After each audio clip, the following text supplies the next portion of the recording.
이번에는 업무상 위력 등에 의한 추행에 대한 고소장 작성 방법을 알아볼 텐데요. 이번 영상을 모두 시청하시면 사례를 통하여 어떠한 경우에 업무상 추행죄가 성립하는지와 법원에서 업무상 추행을 판단하는 기준은 무엇이며 고소장에서 필수적인 기재 사항은 무엇인지 범죄 사실을 구체적으로 설명하는 방법과 사례에 맞추어 필요한 증거 자료는 무엇인지 확인하여 고소장을 작성할 수 있습니다. 그리고 샘플과 함께 영상을 시청하시면 내용들을 더욱 쉽게 이해할 수 있습니다. 성범죄 사건의 경우 피해자들이 그런 일을 당했다는 부끄러움과 수치심 때문에 자신의 피해 상황을 제대로 알리지 못하는 경우가 많은데요. 특히 상사와 부하, 고용주와 고용인과 같이 업무상 상하관계에 속하는 경우라면 그 피해는 더욱 심각해집니다.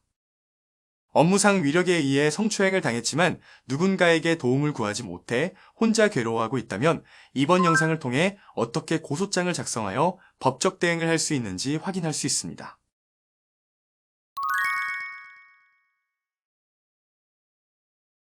(20대) 여성 홍모양은 인천 지역 사립대에 재학 중인 학생입니다. 홍모양은 이제 곧 졸업을 앞두고 논문 준비로 바쁜 나날을 보내고 있는데요. 그러나 요즘 예상치 못한 문제로 심한 스트레스를 받고 있습니다. 문제는 바로 홍모양의 지도교수 50대 남성 박 교수 때문인데요. 2020년 3월경부터 홍모양은 졸업 논문 준비로 인해 지도교수 박 교수와 잦은 면담을 가졌습니다.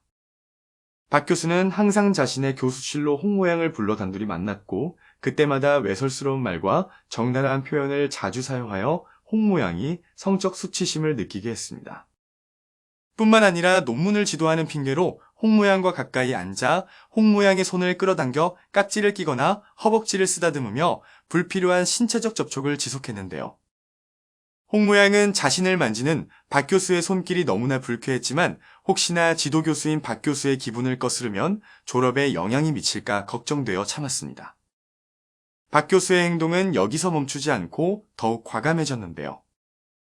2020년 4월 30일 여러 학생들과 술을 마시는 자리에서 박 교수는 자신의 옆자리로 홍모양을 불러 술시중을 들게 했습니다.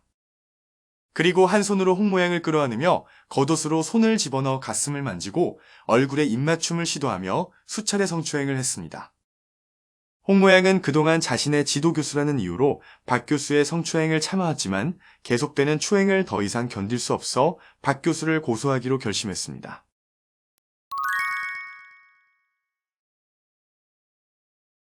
이번 사례에서 박 교수의 행위가 어떤 죄에 해당하는지 알아보겠습니다.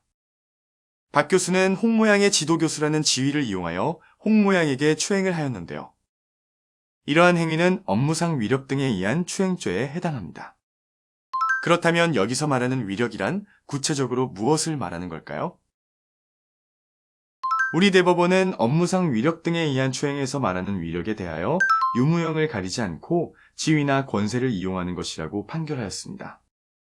그리고 이는 현실적으로 피해자의 자유의사가 제압될 필요는 없다고 하였습니다. 박 교수는 홍모양의 지도교수라는 이유로 학생인 홍모양이 자신을 거절하면 불이익을 받을 수도 있다는 점을 이용하여 홍모양을 추행하였으므로 업무상 위력에 의한 추행죄에 해당합니다.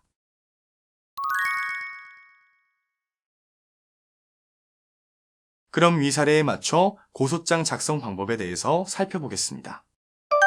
우선 고소장이란 범죄의 피해자 또는 고소할 권한이 있는 사람이 범죄 사실을 수사기관에 고소하기 위해 제출하는 서류입니다. 쉽게 말해 범죄의 가해자를 처벌해달라고 요청하는 서면인데요. 그렇기 때문에 고소장을 작성할 때는 가해자의 범죄 사실을 구체적으로 기재해야 합니다. 먼저 고소장을 작성하기 위해서는 아래와 같은 순서로 목차를 설정합니다. 고소인이란 고소를 하는 사람으로 고소인의 신분을 확인할 수 있는 사항을 기재합니다. 피고소인이란 고소를 당하는 사람, 보통 범죄 가해자를 말하며 피고소인을 특정할 수 있는 사항을 기재합니다. 이번 사례에서 피고소인은 고소인의 대학 지도교수로 이름과 연락처만 알 수 있었는데요. 피고소인의 인적사항을 전부 알지 못한다면 우선 알지 못하는 사항은 불상으로 기재하고 연락처 같은 특정한 정보로 피고소인을 특정할 수 있습니다. 그러나 특정한 정보조차 전혀 알지 못한다면 수사기관에 진술하는 과정에서 피고소인을 특정할 수 있는 방법을 찾아야 합니다. 고소 취지와 관계 법령은 피고소인을 어떠한 법령에 의하여 고소하는지, 그리고 이로써 피고소인의 처벌을 구한다는 취지를 기재하는 항목입니다. 그러므로 이번 사례는 성폭력 범죄의 처벌 등에 관한 특례법 제10조의 업무상 위력 등에 의한 추행죄 법령을 기재하였습니다. 범죄 사실은 본격적으로 사건 발생 경위에 대해서 기재하는 항목입니다. 그리고 피고소인의 범죄 행위를 설명하는 부분이므로 고소장에서 가장 중요한데요. 그래서 범죄 사실을 구체적으로 기재하기 위해서는 소목차를 만들어 정리하는 것이 좋습니다. 다음은 범죄 사실에서 반드시 들어가야 하는 내용의 소목차인데요. 작성한 소목차에 따라 범죄 사실을 어떻게 작성하는지 확인해 보겠습니다. 첫 번째로 고소인과 피고소인의 관계는 사건의 배경을 파악하기 위해 필요한 항목으로 고소인과 피고소인이 서로 어떤 관계인지 기재합니다. 이번 사례에서 고소인과 피고소인은 모 대학교에 다니는 학생과 지도교수 관계로 해당 대학교를 특정한 후 고소인과 피고소인은 각각 어떤 과의 학생이고 지도교수임을 기재하였습니다. 그리고 이러한 사실관계를 입증하기 위하여 고소인의 학생증과 피고소인의 교수 프로필을 증거자료로 함께 기재하였습니다. 이 사건의 경위는 어떻게 사건이 발생하게 되었는지, 피고소인이 어떤 범죄 행위를 저질렀는지에 대하여 사건 경위를 구체적으로 작성하는 항목입니다. 이번 사례를 예로 들면 고소인의 졸업 논문 준비로 피고소인과 잦은 면담을 가진 사실, 그 과정에서 피고소인에게 성희롱과 불필요한 신체적 접촉을 당한 사실, 고소인은 자신의 지도교수인 피고소인을 거절하면 불이익을 받을까봐 참아온 사실, 이후 고소인은 자신과 피고소인을 포함하여 다른 학생들과 가진 저녁 식사 자리에서 피고소인에게 추행을 당한 사실을 시간 순서에 맞춰 기재하였습니다. 피고소인의 범죄 행위는 지도교수라는 지위를 이용하여 고소인을 추행하였으므로 업무상 위력 등에 의한 추행죄에 해당함을 설명하는 항목입니다. 성범죄의 경우 다른 범죄에 비해 입증할 수 있는 객관적인 증거 자료가 적기 때문에 진술의 신빙성을 위해 구체적인 진술이 필요한데요. 그러므로 피고소인이 어떤 지위를 이용하여 고소인을 어떤 방법으로 추행하였는지 상세하게 기재하였습니다. 고소인의 피해 상황은 피고소인의 범죄 행위로 인해 고소인에게 발생한 피해 상황을 기재하는 항목입니다. 성범죄의 경우 대부분의 피해자들은 심각한 정신적 피해를 입게 되는데요. 이와 같은 피해로 진료를 받았다면 진단서 또는 진료 기록을 함께 첨부하여 피해 상황을 기재합니다. 그리고 이외에 억울한 사정이 있다면 탄원서에 상세하게 기재하여 피고소인의 엄벌을 구할 수 있습니다. 소결론에서는 지금까지 기재한 범죄 사실들을 요약하여 고소인과 피고소인의 관계, 사건 발생 일시, 장소, 피고소인의 범죄 행위, 고소인의 피해 사실을 간결하게 기재합니다.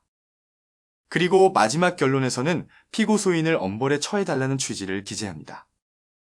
증거자료는 피고소인의 범죄 사실을 입증하기 위하여 반드시 필요한 자료입니다. 증거자료는 각자 상황에 맞는 자료를 수집하고 제출하는데요.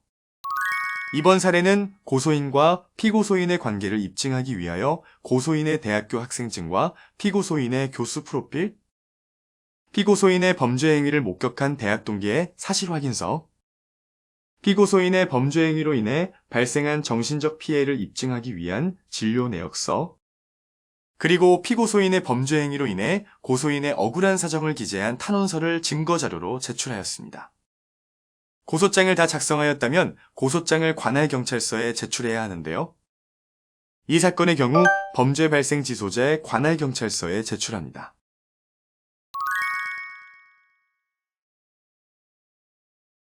이번 영상에서는 업무상 위력 등에 의한 추행죄에 대한 고소장 작성 방법을 알아보았는데요.